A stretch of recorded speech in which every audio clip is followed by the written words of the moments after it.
Hey everybody, we're here at the Pennsylvania German Cultural Heritage Center at Kutztown University. Today is their annual Heemet Fescht or Harvest Festival, Home Festival here in the fall. Let's go check out what's all going down at the Heemet Fescht. Komm mal mit. Nur du nicht mein Schwarzvieh-Schüler und mach dich zu mein Familie. Oh Liebe, was für das so schön.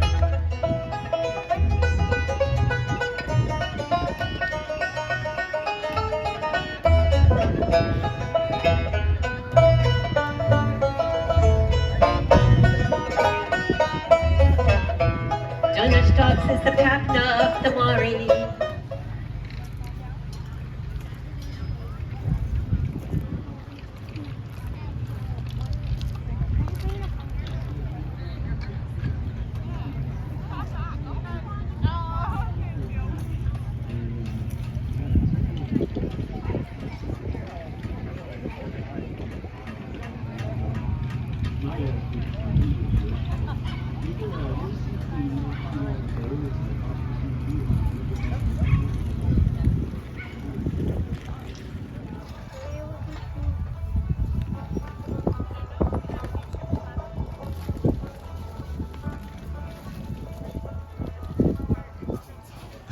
Nee, du hast ihn jetzt gehabt. Du hast genug gehabt.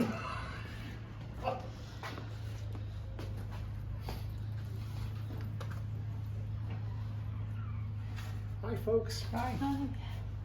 Welcome to the summer kitchen. So these are sugar cookies.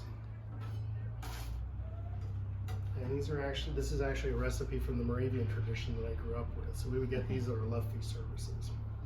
And actually the ones we get are about twice the size of this. That would be about right. You're familiar with that, I take. A little bit, yeah. Oh. So are you using a wood burning stove? This is actually a coal stove, but I prefer wood. So I just fired it up a minute ago. But I've had the oven at 350, 375 all day. Sure. That's no mean trick, keeping a wood fire up regulated like that. Oh, I've had a love affair with these things most of my life. Have you? So, yeah.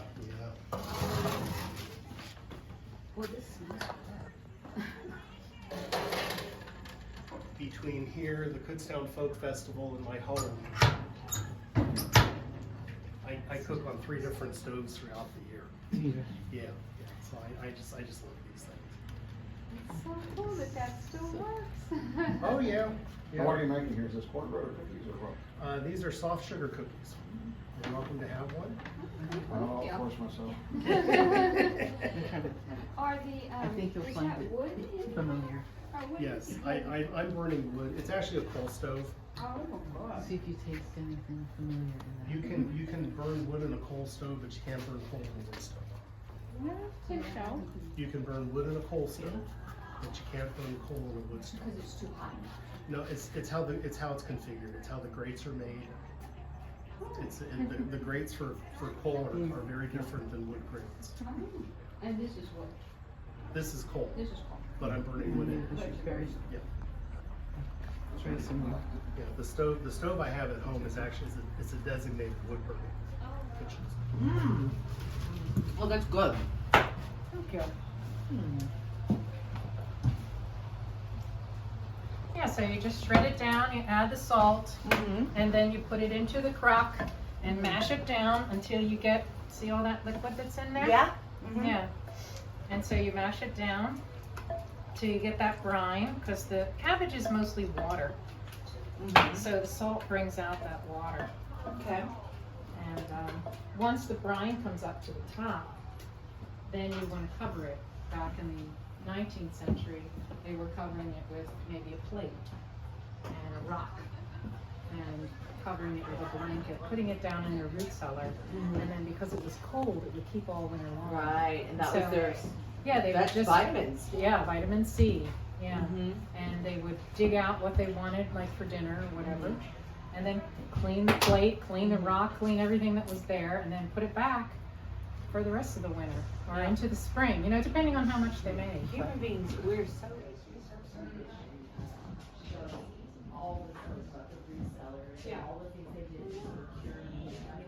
all of that. They Some had put to. it up in the attic.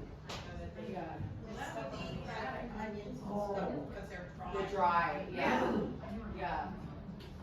Smoke houses and spring houses.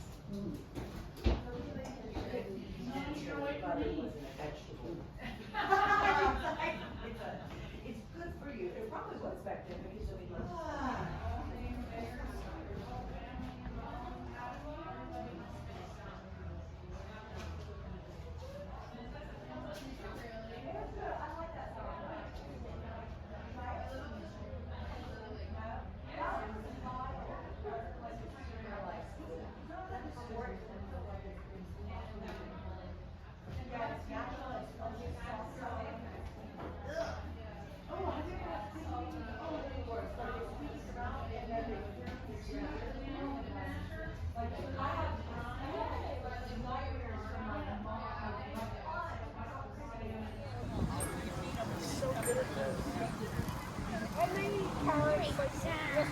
Oh, the orange one, that one's like, sorry. And here we have a goat meat for back there. Okay, this is another real good Dutchman. Actually, if you go online, go to Google, go to YouTube. He has an awful lot of things on YouTube that are very important, I think. He has a language class, he has meetings, he has all sorts of Ask a Dutchman, really cool. And actually, I should say, Ask a Dutchman is about as close to the kind of humor that you see here as I don't see anybody do. All right, this is the groundhog, and he's telling you you can't speak English, and that's the Dutch word for boys. Guys. All right, this is the program from the first Groundhog Lodge meeting in 1934. And I don't know, it's probably too small for you to read. 50 of us were asked to do an ornament that would fit in a 3-inch sphere, so he designed a miniature. That's So really neat. that's a copy of, and I painted them red, but I don't have the design up there. So that's how we started on those. It's a neat idea. Yeah, each state is represented there, festival. And Maya Angelou was the guest speaker. George Watt. Like maybe exactly a year from now. Or even earlier. When you're ready for that sort of thing, yes, we he can does. make it available. I want it to happen. Yeah, well, I mean, we could do the planning of it really anytime. It's just the exhibition itself, it won't be until the year from February, so, like, if it would work better for you to do the planning this fall or this winter? Winter would be better. Winter? Yeah, because we're slammed with stuff in the between now and Christmas.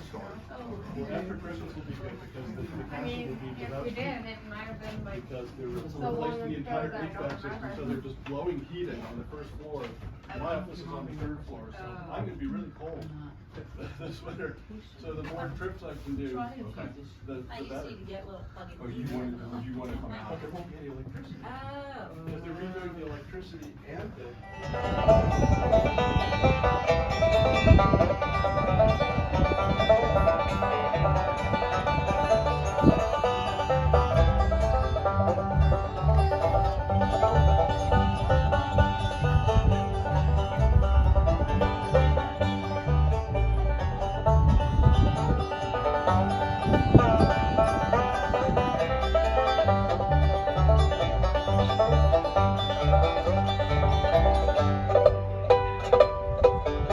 When we immigrated, a lot of our folk music actually was written here. And what we would traditionally do would take a melody that already existed and translate the song into Pennsylvania Dutch, or at least make the words a little bit about Pennsylvania Dutch. And this song, I don't really know how old it is for sure, but the one verse that I sing talks about the Depression. So it must be at least from the 1930s for sure. But this, this is often, if you go to a Groundhog Lodge event or a Versammling and you're singing Pennsylvania Dutch song, everybody thinks these are really old songs, and they're old, but they're not like our forefathers and foremothers brought them over. I wish we had more of those songs in our tradition, but I guess sadly they didn't survive, or they just weren't sung here in the New World once they got here. But here's one that is, a lot of Pennsylvania Dutch people know this, And you can at least sing along for part of it. High-lee, high-low, high-lee, high-low. Try it with me when we get there. Wir haben den Stall voll alte Kieh, sie stehen in Misch bis an die Knie. Wir schlachten die Kälber, verkaufen die Hai und geben es Geld an die arme Leib. High-lee, high-low, high-lee, high-low, bei uns geht's immer wie länger, wie schlimmer. High-lee, high-low, high-lee, high-low, bei uns geht's immer ja so. Die Geil im Stall, sie fresse der Haber, Depression jammere all die Bauer. Wir sind nicht so arm, wir haben noch der Geld, wir hocke am Offer und friedre die Welt. High-lee, high-low, high-lee, high-low, bei uns geht's immer wie länger, wie schlimmer. High-lee, high-low, high-lee, high-low, bei uns geht's immer ja so. Die Hinkel im Stall, die gehen uns tot, mir schlagt sie ins Knick und fresse mit Brot. Die Show vom Himmel, sie kriege krumme Weh, die Hund springen aus und blicke die Zeh. High-lee, high-low, high-lee, high-low, bei uns geht's immer wie länger, wie schlimmer. High-lee, high-low, high-lee, high-low, bei uns geht's immer ja so. Let's do that all together now. High-lee, high-low, high-lee, high-low, bei uns geht's immer. Help the crowd out. What's good morning again? Gute Maria. And what's good afternoon? Gute Numi Dog. Nee, auf Deutsch, junge Mann, nicht auf Englisch. And what's good evening?